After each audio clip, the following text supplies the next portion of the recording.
wabarakatuh. Perkenalkan, nama saya Herlena dari Prodi D4 Kebidanan semester 3 dari Universitas Pahlawan Tuanku Tambusai. Di sini saya akan menjelaskan tentang anatomi panggul dan kepala janin. Di sini saya akan menjelaskan tentang anatomi panggul. Yang pertama, anatomi panggul itu terbagi atas 3. Yang pertama, 2 koksae, 1 sakrum, dan 1 lagi koksigis. Di mana koksae ini terbagi lagi menjadi 3. Yang pertama, ilium, ischium, dan pubis. Kita bahas tulang ilium atau tulang usus, yaitu terdapat bagian yang menebal disebut dengan crista iliaca dan bagian yang menonjol disebut dengan spina iliaca anterior superior dan bagian bawah disebut spina iliaca anterior inferior. Bagian belakang terdapat tonjolan disebut dengan spina iliaca posterior superior dan bagian bawahnya spina iliaca posterior inferior.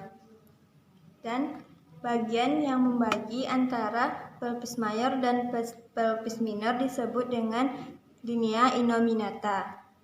Lanjut ke tulang ischium atau tulang duduk. Di bagian yang menebal ini disebut dengan tuber ischiadicum dan bagian yang menonjol disebut dengan spina ischiadica.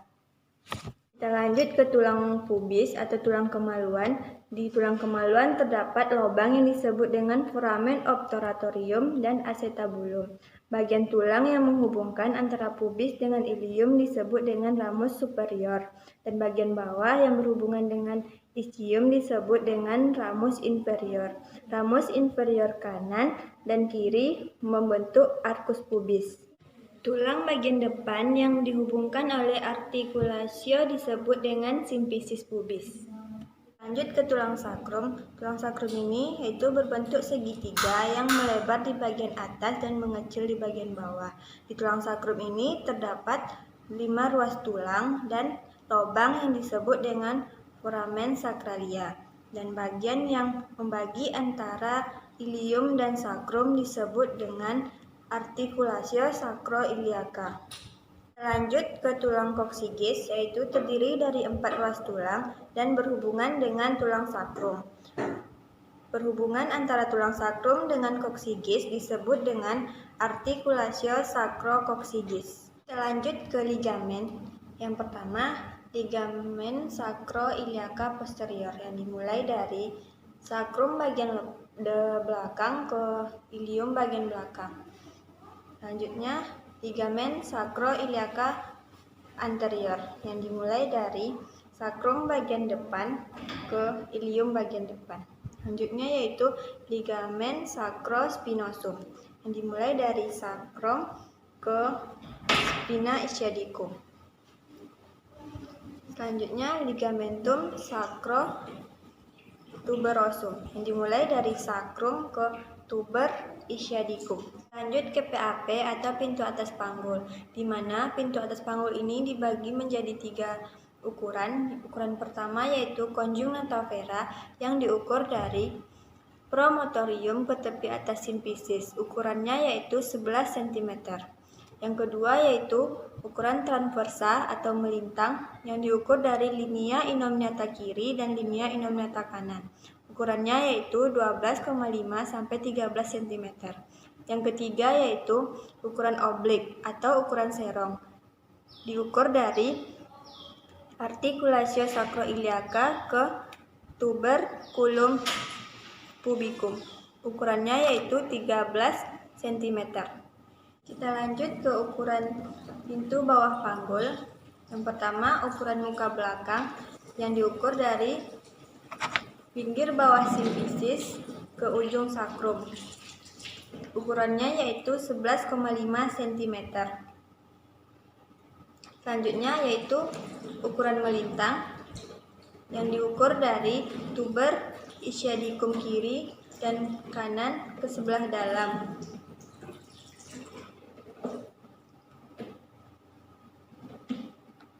Ukurannya yaitu 10,5 cm.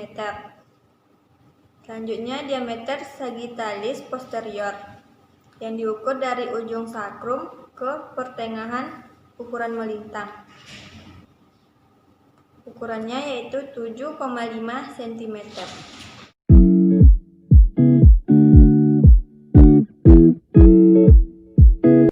Saya akan menjelaskan tentang anatomi kepala janin, yang dimana kepala janin terdapat 2 os frontalis kiri dan kanan, dan 2 parietal kiri dan kanan, dan 1 oksipital, 2 temporal kiri dan kanan.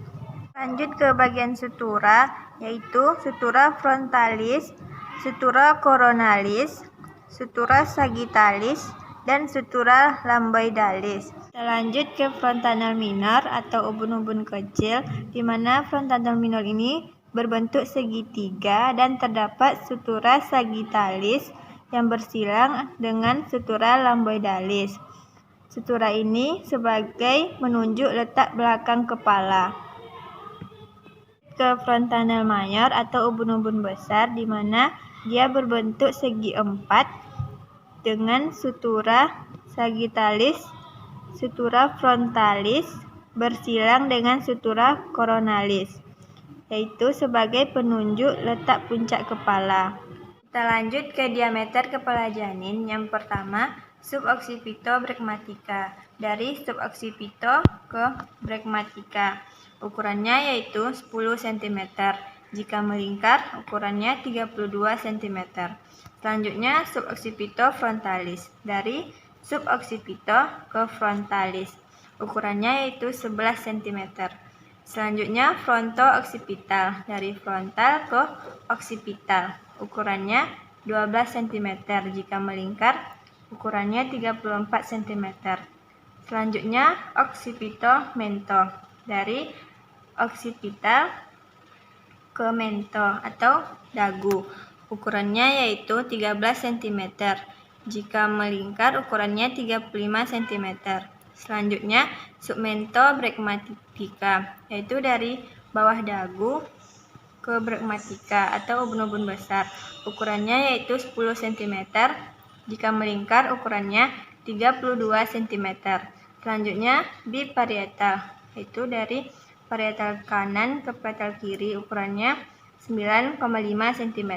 Selanjutnya, bitemporal, dari temporal kanan ke temporal kiri, ukurannya yaitu 8 cm. Baiklah, di sutura itu terdapat mulase, yaitu mulase terbagi menjadi 4. Yang pertama, mulase 0, yaitu tulang-tulang kepala janin terpisah sehingga sutura dengan mudah dapat dipalpasi. Mulase 1, yaitu tulang-tulang kepala janin saling bersentuhan. Mulase 2, tulang-tulang kepala janin saling tumpang tindih tapi masih bisa dipisahkan. Kalau mulase 3, yaitu tulang-tulang kepala janin saling tumpang tindih tapi tidak bisa dipisahkan.